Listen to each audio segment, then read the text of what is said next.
احمد السيد زيزو لاعب النادي الاهلي. لاعب النادي الاهلي اخر فرصه في اللقاء 3 نقاط او فرصه ممكن تيجي هدف، ممكن النادي الاهلي ياخد 3 نقط يركب الدوري، ومع تعثر الزمالك وبيراميدز بكره لا قدر الله الاهلي يبقى اول الدوري.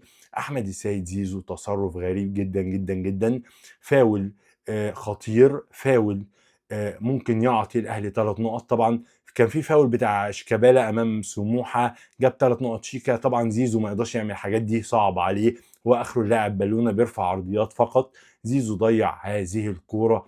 ده معناه حاجه مهمه جدا جدا جدا جدا جدا جدا جدا، ما حدش يقدر يقولها، وهي ان احمد السيد مصطفى زيزو هو لاعب ضئيل الامكانيات، لاعب ما عندهوش الاكسترا مهارات في النادي الاهلي، مضغوط، خايف، بيفكر في جمهور الزمالك اللي بيحفل عليه وبيقول له بالونه في كل حته.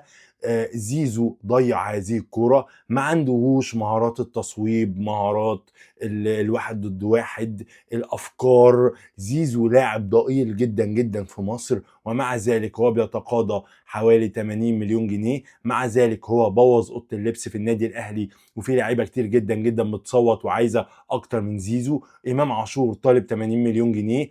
المجمل من هذا الكلام، زيزو لاعب مفيد من ناحيه الحرقان، من ناحيه المنظره، علشان يغيظوا الزملكاويه، ولكن في ارض الملعب لا يجرؤ اي اهلاوي في مصر ان يعترف ان احمد السيد زيزو هو لاعب ضئيل الامكانيات وما عندوش افكار وما عندوش اكسترا مهارات في كرة القدم.